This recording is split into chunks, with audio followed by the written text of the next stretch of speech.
Hola, hola, ¿cómo están queridos amigos? Qué alegría saludarlos. Hoy día casi ya para finalizar la semana, pero contento porque aún estamos aquí para continuar estudiando la palabra de Dios, una lección que realmente nos toca el corazón, nos lleva a evaluar nuestra vida, pero al mismo tiempo nos muestra esa misericordia grande de nuestro Dios de que podemos aún continuar creciendo en Cristo. Así que va a ser un estudio maravilloso. Yo creo que hasta aquí ya has ido comprendiendo muchas lecciones durante la semana. Los que están ahí en el grupo de WhatsApp también han recibido los comentarios diarios, a pesar de que hoy recién podamos estar en vivo. Pero gracias a ti que estás allí del otro lado, siempre esperando el comentario. Recibí muchos mensajes en esta semana, pero gracias a Dios ya estamos aquí juntos, sobre todo guiados por el Espíritu Santo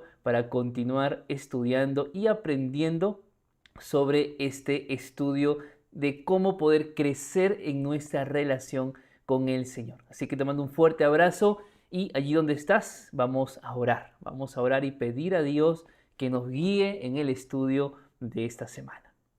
Querido Padre y buen Dios, muchas gracias porque nos concedes la vida, la oportunidad de seguir aprendiendo, creciendo, Señor. Y gracias porque por sobre todas las cosas podemos ver tu compañía cada día a nuestro lado. Esta semana está casi ya terminando. Para muchos fue una semana buena, para otros quizá aún sigue siendo una lucha, pero que aunque no termine esta semana aún, podamos tener la paz de tu Santo Espíritu guiando nuestra vida. Quédate con nosotros en el nombre de Jesús. Amén, Señor. Muy bien, lección número 3 de la escuela sabática. Un título muy interesante, Orgullo versus humildad. Y aquí planteo la primera pregunta, ¿es el orgullo bueno? ¿Es el orgullo malo? ¿Siempre es malo o es que a veces el orgullo puede ser bueno? Es una pregunta interesante, pero vamos a analizarla siempre a partir de la palabra de Dios. Ahí está la referencia para nosotros. Y vamos a ir juntos al día domingo de la lección y allí vamos a ir a estudiar. Día domingo de la lección lleva por título Las opresivas garras del orgullo. Aquí yo quiero que vayamos a la carta, a la primera carta de Juan. Está allí, primera carta de Juan, capítulo número 2. Y nosotros vamos a ir comprendiendo primero qué es el orgullo, porque muchas veces se ha definido el orgullo como un defecto, como una característica que tiene el ser humano. Es el orgullo tal vez simplemente algo que acontece en nuestra vida, pero vamos a ver algunos detalles importantes. Lo primero que yo quiero mencionar es que la palabra orgullo en el Nuevo Testamento aparece muchas veces con 7 diferentes tipos de palabras. ¿Está bien?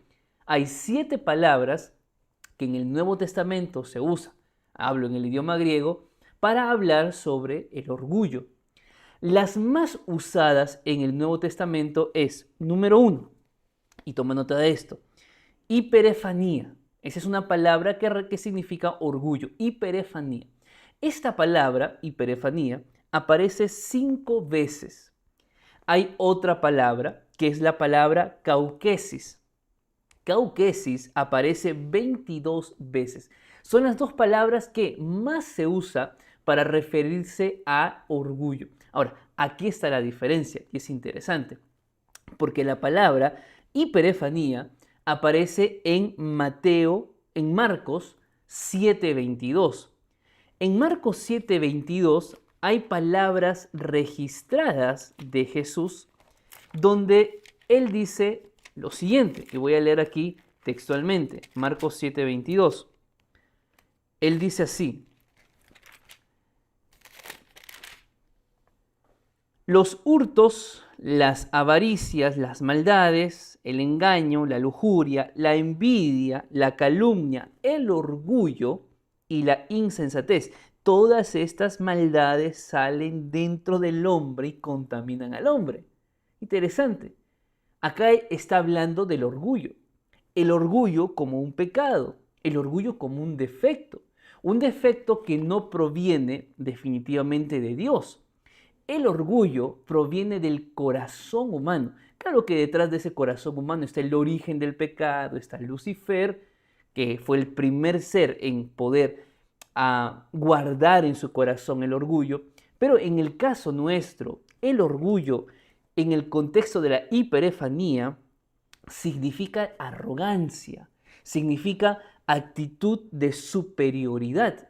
Pero es interesante que en Gálatas capítulo 6, versículo 14, y vamos a ir allí, Gálatas 6:14, también se usa la palabra orgullo, pero de otra forma. Vamos a leer allí, Gálatas 6:14. Pero lejos esté de mí gloriarme, sino en la cruz de nuestro Señor Jesucristo. Esa palabra gloriarme también significa orgullo. Pero la palabra que utiliza aquí Pablo no es hiperefanía, es cauquesis, que significa en general no es una referencia a la actitud de la persona de sentirse orgulloso, sino el objeto por el cual siente orgullo. En este caso Pablo está o siente orgullo no por él, sino por la cruz de Cristo. Entonces, en este contexto, el orgullo no es un pecado. Pero ¿por qué hago mención desde un inicio acerca de esto?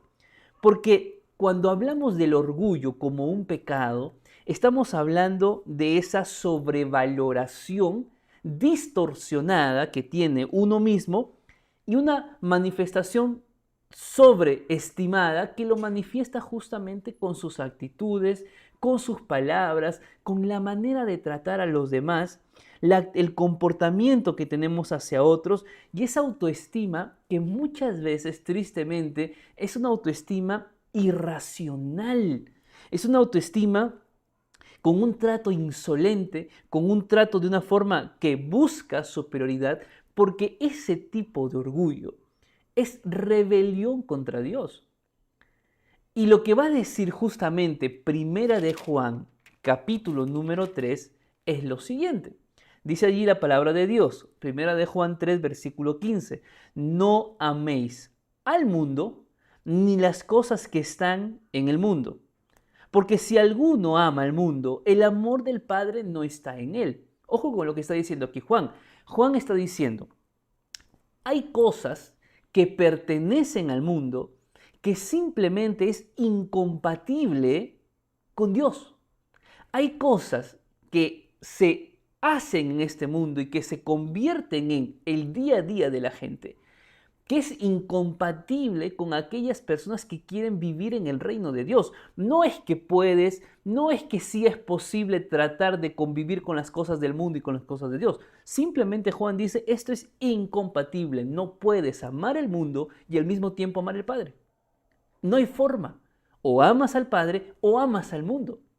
Dentro de lo que hay en el mundo, Juan dice lo siguiente en el versículo número 16, porque nada de lo que hay en el mundo, ¿qué es lo que hay en el mundo? Y Juan especifica, los deseos de la carne, los deseos de los ojos, ¿y qué más? Y la vanagloria de la vida. La vanagloria, aquí está la otra palabra que aparece en el Nuevo Testamento para referirse a orgullo, y es la palabra alazoneia. Alazoneia tiene un significado muy interesante, porque alazoneia significa pretender ser alguien que no soy, creer que tengo algo que realmente no lo tengo. Alazoneia es pretender tener y ser más que cualquiera, pero que en realidad no es así, la vanagloria de la vida. Eso también es orgullo, porque el orgullo lo que hace en la vida del ser humano es llevarnos a pensar que somos alguien que en realidad no lo somos, pero no queremos evaluar nuestra realidad por miedo, por vergüenza o simplemente porque piensas que no hay forma de volver a levantarte una vez que te des cuenta de la realidad de tu vida. Bueno, ¿qué es lo que está diciendo Juan? Que los deseos de la carne, que los deseos de los ojos y la vanagloria no proviene del Padre, sino que proviene del mundo. Ahora, ¿cuál es el peligro del orgullo cuando toma posesión del corazón humano? Lo que dice el versículo número 17, que el mundo pasa, que los deseos del mundo también pasan. ¿Y cuáles son los deseos del mundo? Los deseos de la carne, los deseos de los ojos, la vanagloria. Todo aquello que hoy yo estoy así abrazado porque creo que es la seguridad para mi vida, todo lo que yo creo que hoy se convierte en una garantía para lo que soy, pero que en realidad eso se traduce como orgullo, un día eso va a acabar. Eso no te va a llevar a permanecer en Cristo, porque el orgullo no es un defecto. El orgullo no es una mala característica de una persona. El orgullo es un pecado contra Dios. Y todo lo que es pecado contra Dios no permanece en Dios, sino que nos aleja de Él y nos convierte en personas rebeldes hacia Él. No porque queramos rebelarnos abiertamente, pero al tener orgullo en el corazón que se convierte en una barrera para que el Espíritu Santo no pueda trabajar en mí, porque yo no tengo la necesidad, porque yo creo que estoy bien. Entonces simplemente estoy rebelándome contra lo que Él quiere para mi vida, contra lo que Él desea para mi futuro, para tener el carácter de Él. Como yo no quiero porque no siento necesidad, simplemente me rebelo y me voy.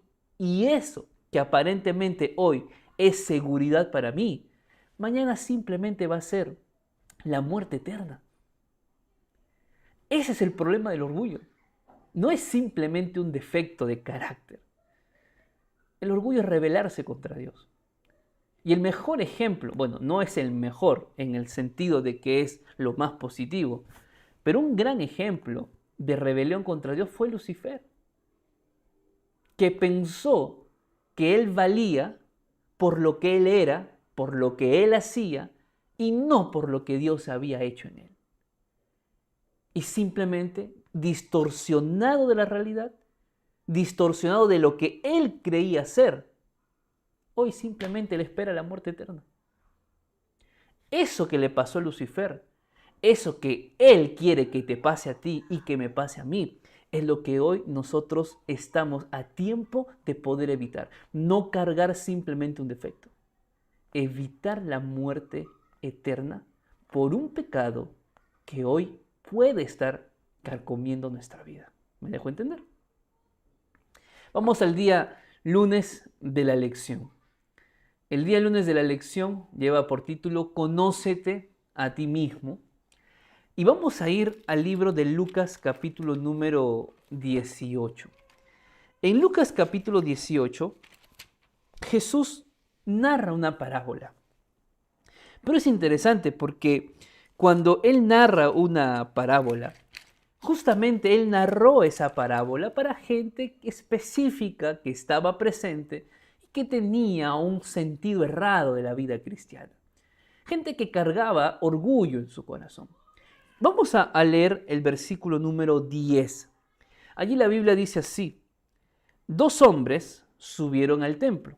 ¿Quiénes eran estos hombres? Uno era fariseo y el otro era publicano. ¿Ok? Rápidamente, ¿quién era un fariseo? Fariseo no era una persona mala. Fariseo era un líder religioso, sí. Era un hombre devoto, genuinamente devoto. El mejor ejemplo de vida cristiana externa, voy a usar ese término, era el fariseo. El fariseo guardaba la ley al pie de la letra. Y si algo no decía en la ley, él lo creaba. Por temor a Dios. Pero claro, el problema del fariseo era un problema difícil de detectar. Era un problema que hacía daño, pero que ellos no eran conscientes del daño que ocasionaba. Bueno, ese es el primer personaje de la parábola, el fariseo. Por otro lado está el publicano. Ahora, el publicano tenía otro nombre, recaudador de impuestos. La Biblia menciona algunos, por ejemplo, Zaqueo, por ejemplo, Mateo o Leví. Un recaudador de impuestos simplemente era un traidor de la patria. ¿Por qué era un traidor? Porque recogía los impuestos de su pueblo para darle al Imperio Romano. Era una persona judía que trabajaba para los romanos. Era considerado un traidor. Por eso, cuando Jesús decide quedarse en la casa de Zaqueo, todo el mundo comenzó a hablar mal de Jesús, a hablar mal de Zaqueo, porque ¿cómo era posible que Jesús entre en la casa de ese pecador? Bueno, el recaudador de impuestos o el publicano era un hombre despreciado, era un hombre descalificado. Si tú colocabas en una balanza a un publicano y a un fariseo, sabías quién era aparentemente el bueno y quién era aparentemente el malo. No había dónde perderse. Bueno, estos dos hombres, dice la Biblia, entran al templo a orar. Claro, la actitud de cada uno de ellos es diferente. ¿Cómo oraba el fariseo? Vamos a ver. Dice el versículo número 11. Y el fariseo puesto en pie, mira esta expresión interesante, oraba consigo mismo de esta manera. Dios, te doy gracias porque no soy como los otros hombres, ladrones, injustos, adúlteros, ni aun como este publicano. Ayuno 2 veces a la semana y diezmo de todo lo que gano. Esta oración es muy llamativa por muchos factores. Primero, el texto dice que el fariseo oraba consigo mismo. O sea, presta atención a ese detalle. El fariseo no oraba a Dios. El fariseo oraba para sí. El centro de su oración no era Dios, era él. Y esto es terrible, porque lo que el texto está intentando mostrarnos, queridos amigos, queridos hermanos, lo que Jesús está queriendo decirnos es que cuando el orgullo se posesiona del corazón del ser humano, esa oración que haces se convierte simplemente en un monólogo de elevar tu autoestima. Porque además de que su oración era para él lo primero que hace es compararse con otros. Y esa es una realidad que la experimentamos. Compararnos con otros solamente para sentirme mejor que el resto. Eso hacía el fariseo. Oraba para sí, se compara con otros y lo que simplemente hace no es contarle a Dios cómo se siente, no es darle gracias a Dios por lo que tiene, no es orar para que siga creciendo en la fe, no, su oración es simplemente informarle a Dios lo bueno que es Él. Porque él no era así, no era asá, él ayunaba, él diezmaba, él hacía esto. Señor, acá te informo lo que soy, no tengo ningún problema, menos como este publicano. Bueno, así oraba, esa era la actitud. ¿Sabes qué es lo peor? Que no se daba cuenta que el corazón estaba atrapado, ¿por qué? Por el orgullo, por la vanagloria. Y lo más triste de todo, y que esa es una lección espiritual real, es que esto ocurrió en el templo. Porque, hermanos, mucha gente que va a la iglesia solamente va para aparentar. Mucha gente que va a la iglesia simplemente va para querer sentirse mejor que el resto. Mucha gente que va a la iglesia no va a buscar a Dios, va a que Él sea la persona más buscada que el resto. Porque mucha gente va a la iglesia simplemente para compararse con los demás y creer que es mejor. Lo que no se da cuenta es que está atrapado por el orgullo tanto y de tal manera que no es consciente de la realidad. Vive en una experiencia espiritual distorsionada. Del otro lado, ¿quién estaba? El publicano. Pobre, ¿qué va a hacer el publicano? Si el publicano sabía lo que era, sabía lo que hacía, todo el mundo veía su pecado, bueno, el publicano, estando lejos, ni podía alzar los ojos al cielo. Pobre publicano. Era consciente de su desdicha, de su situación, y simplemente podía golpearse el pecho y decirle, Señor, ten piedad de mí, sé propicio a mí. Bueno, ¿cuál es el desenlace de esta parábola? Versículo número 14. Os digo que este último, el publicano, descendió a su casa justificado antes que el otro. ¿Por qué? Porque cualquiera que se enaltece, como el fariseo, será ¿qué? Humillado. Y el que se humilla será enaltecido. Entonces, el fariseo en esta parábola, uno puede sacar diferentes enseñanzas, diferentes experiencias, pero en general el fariseo, queridos amigos, reproduce en miniatura esa lógica de Lucifer. Eso es lo que reproduce en miniatura el fariseo. ¿Cuál es esa lógica de Lucifer? La convicción justamente de que su posición ante Dios no es por lo que Dios ha hecho, es por lo que Él ha hecho, por su trayectoria, por sus años en la iglesia, por su vida sirviendo a Dios, cuando en realidad simplemente obediencia externa no es suficiente. La obediencia externa no representa necesariamente un corazón que es transformado. Y aquí te das cuenta que el mayor enemigo que el cristiano puede tener es justamente la autosuficiencia espiritual. Realmente hay mucho que analizar, hay mucho que pensar, pero esa es justamente la realidad. ¿Cuánto daño puede estar haciendo vivir sin darnos cuenta o sin querer darnos cuenta realmente del peligro del orgullo? Vamos al día martes de la lección. Día martes de la lección lleva por título Moisés, un siervo humilde. Y conocemos la historia de Moisés, podemos extraer diferentes enseñanzas, diferentes lecciones, pero vamos a ir puntualmente a lo que dice el texto en Hebreos capítulo número 2. Vamos a ir allí a la palabra de Dios, Hebreos capítulo número 11. Y vamos a leer el versículo número 24. Dice ahí la Biblia lo siguiente: por la fe Moisés, ya hecho grande, rehusó llamarse hijo de la hija del faraón. Qué interesante. No es algo tan fácil de poder decidir. Y te explico por qué. Moisés creció y Moisés vivió en la época donde el imperio egipcio era el imperio más poderoso del mundo.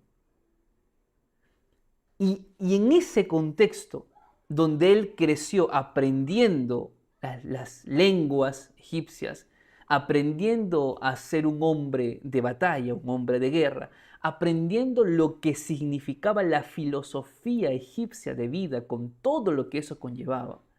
El texto bíblico dice que llegó un momento en la vida de Moisés que él tomó la decisión de rechazar. Y esa decisión de rechazar no fue cuando era niño, fue cuando él era grande. Y cuando uno es grande, conoce y entiende mejor la vida, pero al mismo tiempo cuando uno es grande, tomar decisiones se vuelven más difíciles.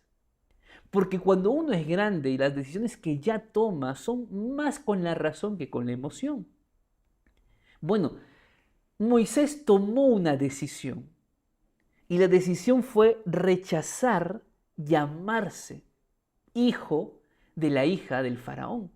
¿Tú te imaginas esta posición que tenía justamente Moisés? La pregunta es, ¿cómo es posible que un hombre que fue criado en el orgullo del imperio egipcio, en el corazón del imperio egipcio, en el imperio más poderoso del mundo antiguo, cómo es posible que un hombre eligiera voluntariamente la humillación? Y aquí es justamente lo contrario a lo que hemos visto en estos días anteriores. ¿Por qué? Porque lo primero que hace Moisés es rechazar, llamarse. No rechaza los privilegios, no rechaza la posición, rechaza el nombre. Está rechazando todo lo que viene por delante. Está rechazando todo lo que ellos esperaron de Moisés durante el tiempo que fue entrenado. Moisés está rechazando la identidad de ser un egipcio. Pero él rechaza la identidad de ser un egipcio públicamente. ¿Para qué? No para ser un gobernador de otra nación, no para poder hacer la guerra a los egipcios tomando un imperio más fuerte que el imperio egipcio. No, él rechaza todo eso, dice el versículo 25, para ser maltratado con el pueblo de Dios. ¿Quién, vamos a usar este término, en un sano juicio, teniendo todo lo que puede tener, sabiendo todo lo que él puede alcanzar, decide tirar por un lado todo eso para convertirse en una persona pública humillada? Eso es lo que elige Moisés. Ser humillado, ser avergonzado. Dice el texto bíblico, ser maltratado con el pueblo de Dios. Eso es lo que elige Moisés. Y la pregunta es ¿por qué? Porque definitivamente esta decisión de Moisés puede replicarse en nuestra vida. Quizá no siendo líderes o gobernadores de un país, pero sí tal vez en puestos tan importantes, pero que eso tristemente está llevándonos a vivir una vida alejada de Dios. O en un trabajo, en una posición que nos está llevando a menguar en nuestra relación con el Señor, pero que nos mantenemos allí por el prestigio, por los privilegios, por la posición, por las ganancias. ¿Por qué Moisés sí tomó la decisión de ser humillado? Y sobre todo, ¿cuál fue el motivo para que él quiera ser humillado? ¿Qué vio más importante Moisés a un imperio que era algo más importante que eso? Y el versículo número 26 dice el texto bíblico, porque tuvo por mayores riquezas el oprobio de Cristo que los tesoros egipcios. ¡Wow! Él prefirió ser maltratado con el pueblo de Dios, porque si había algo más valioso que el oro egipcio, que la riqueza egipcia, que el poder egipcio, que lo que Egipto representaba en ese entonces, lo que era más importante era haber conocido al Dios verdadero. Y cuando el ser humano conoce al Dios verdadero, el orgullo empieza a tambalear. El orgullo, si fuera una persona, comienza a ponerse nerviosa porque sabe que Cristo es capaz de echar y tirar del corazón del ser humano aquello que se convierte en un obstáculo para servir a Dios. Por eso quizá la pregunta hoy que deberíamos nosotros hacernos es, ¿a qué le estamos dando más valor en nuestra vida? ¿Qué es lo que realmente está pesando más en nosotros?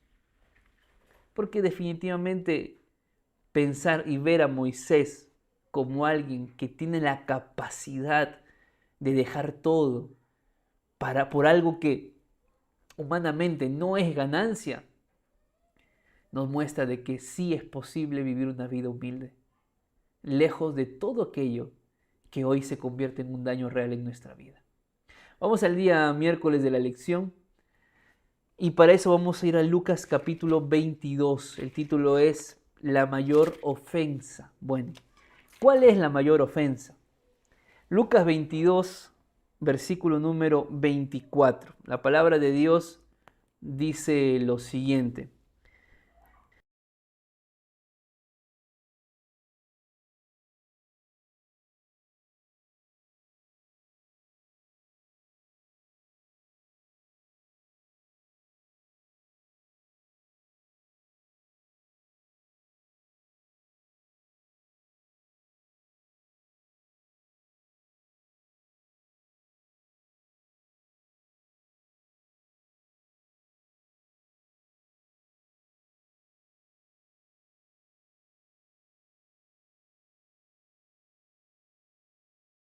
De Jesús y que tenía que replicarse en ellos.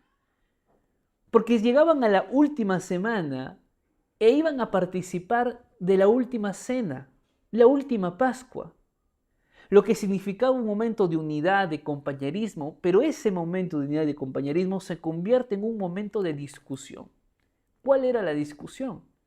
La discusión sobre quién de ellos era el más importante.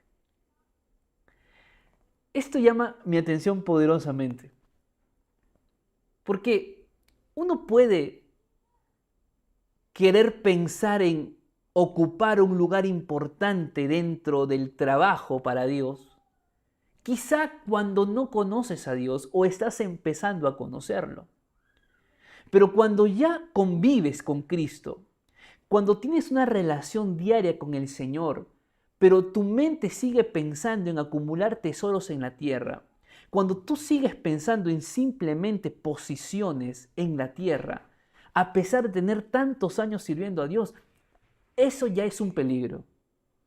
Eso ya es una amenaza para tu vida y una amenaza para el pueblo de Dios. Porque los discípulos tenían 3 años y poco probablemente pasando todos los días con Jesús, pero en la última semana de la muerte de Jesús, ellos seguían pensando quién era el más importante. Qué triste querer ocupar lugares importantes, cargos dentro de la iglesia o fuera de ella, cuando la motivación es uno mismo y no es el servicio como Cristo presenta en su palabra. Y allí, conociendo Jesús la realidad, lo que había en el corazón de ellos, el versículo 25, Jesús les dice, los reyes de las naciones se enseñorean de ellas, y los que sobre ellas tienen autoridad son llamados bienhechores. Es decir, sí, en el mundo, en la vida, pasa eso. Quien es superior simplemente toma el lugar y hace y deshace con todos. Eso es la verdad. Así pasa, así sucede. Así no tendría que sorprendernos que en el mundo pase eso. Pero Jesús dice, pero no es así para vosotros. Wow, es decir, en el mundo pasa esto, en el mundo se lidera de esta forma, en el mundo el orgullo se presenta de esta forma, pero no debe presentarse así en tu vida, en mi vida, en nuestro trabajo o en la iglesia. No es así para nosotros. Es decir, en el reino de Dios, en el reino de Cristo, la vida cristiana es diferente. La vida es completamente diferente. ¿Por qué? Porque Él dijo así, sino que el mayor, ese que quiere ser el más importante entre vosotros, sea como el más joven y el que dirige como el que sirve. Es decir, si yo ocupo un puesto de liderazgo en mi trabajo, en la iglesia, y en el caso de nosotros los pastores, en un puesto de administrativo o lo que fuere, estamos allí para servir. Mientras mayor responsabilidad Dios nos da, mayor humildad debería haber en nuestro corazón para saber que estamos en un puesto tan alto que la capacidad de amar y de ser humildes debe ser aún más grande. Eso es lo que Cristo está diciendo. Pero los discípulos, a pesar de tener la mayor experiencia religiosa por andar con Cristo todos los días, es interesante que el orgullo aún sobrevivía allí. Era como un virus que, a pesar de hacer todo lo posible para que ese virus no penetre en algún lugar, seguía dentro de él. ¿Por qué? Porque el orgullo siempre va a querer convivir entre los cristianos, porque Satanás sabe cuán peligroso es justamente el orgullo. Y aquí yo quiero citar lo que dice Palabras de Vida del Gran Maestro. El texto dice lo siguiente: no hay nada que ofenda tanto a Dios o que sea tan peligroso para el alma humana como el orgullo y la autosuficiencia. Porque de todos los pecados es el más desesperante, es el más incurable. Por eso te mencionaba a un inicio, orgullo no es simplemente un defecto, orgullo es un pecado. Y ese pecado puede hoy mantenernos lejos de Dios y viviendo una vida distorsionada de la realidad. ¿Cuál es la solución para todo esto? La solución la vamos a ver justo ahora en el día jueves de la lección. Y quiero invitarte a que vayas al libro de Filipenses, capítulo número 2. El versículo número 3 dice lo siguiente: no hagáis nada por rivalidad o por vanidad, sino que con humildad, estimando cada uno a los demás como superiores a él mismo. Es decir, no hagamos las cosas para querer tener el control. No hagamos las cosas simplemente motivados por una posición. Lo que el texto dice es, debemos vivir en humildad, estimando a otro, y no solamente estimando a otro, pensando de que ese otro es superior a mí. Esa es la vida cristiana.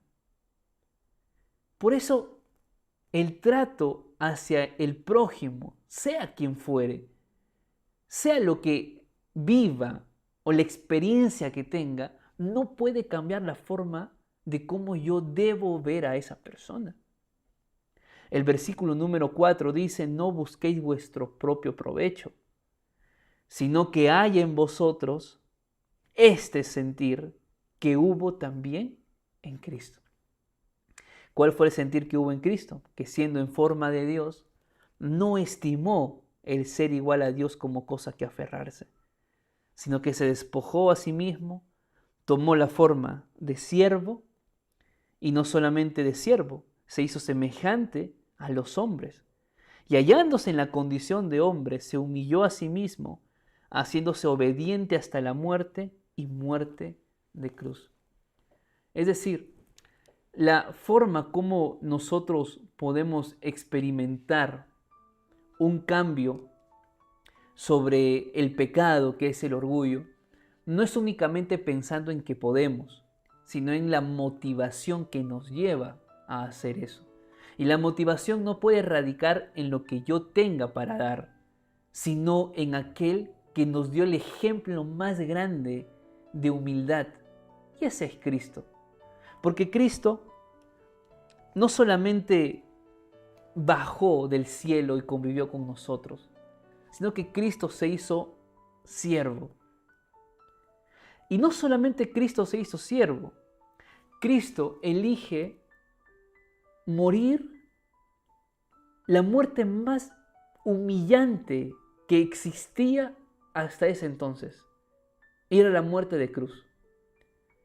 O sea, piensa en eso por un momento. Cristo no solamente decide convivir con nosotros y mostrarnos de que podemos permanecer en el camino correcto, sino que en esa forma de vivir, Él decide la peor muerte que existía, la más humillante, la más vergonzosa, para decirnos de que aún con todo ello, el valor nuestro no depende de aquello, sino de lo que Cristo ya hizo por nosotros en la cruz del Calvario. Por eso, el orgullo no es simplemente un defecto. El orgullo es rebelarse contra Dios. El orgullo es peligroso porque nos lleva a vivir cómodamente dentro de la experiencia cristiana sin buscar un crecimiento. El orgullo es peligroso porque nos hace vivir una vida distorsionada, creyendo ser alguien que en realidad no somos, creyendo tener algo que en realidad no tenemos. El orgullo es peligroso porque nació en el corazón de Lucifer. No le pertenece a Dios, le pertenece al diablo, y todo lo que proviene de Satanás simplemente es para destruirte, y nunca te lo va a mostrar de la forma más horrorosa o terrorífica posible. Siempre lo hará de la forma más sutil, pensando que todo está bien y que nada está mal. Pero ¿sabes una cosa? El único remedio es Cristo. Es mirar a Cristo. Es valorar el sacrificio de Cristo. Es vivir cada día como con el liderazgo que Cristo dejó. No motivado a tener una posición, no motivado a creer que somos mejor que los demás, sino motivados a ser humildes y a vivir sirviendo a los demás. Si lo que hoy somos y lo que hoy tenemos nos da posición, nos da jerarquía, nos da un nombre, pero todo eso no está glorificando el nombre de Dios, simplemente estamos viviendo una vida distorsionada, construyendo para la tierra y no llevando tesoros para el cielo. Por eso la lección de esta semana no es simplemente una reflexión de cómo hoy estamos, de qué es lo que hay realmente en nuestro corazón, sino una invitación, porque hoy estamos vivos, a creer que Cristo aún quiere y puede hacer una transformación en cada uno de nosotros. Orgullo o humildad. ¿Qué hay hoy en nuestro corazón? ¿Qué nos gustaría elegir a partir de este momento? Mi deseo, y creo que el tuyo también, es que Dios siga construyendo un corazón humilde. Y no solamente no dejemos de pedir eso a Dios, sino que vivamos y construyámoslo cada día con el Señor. Te mando un fuerte abrazo, desearte que el Señor te bendiga, que en estos días que queda continúes explorando más de este tema y que el sábado en tu iglesia o donde vayas puedas compartir lo que has podido aprender durante esta semana. Si Dios quiere, nos vemos juntos la próxima semana. Gracias por estar aquí en vivo conmigo. Comparte este video y si eres nuevo, únete a la comunidad, suscríbete al canal y nos vemos juntos la próxima semana. Chao, chao.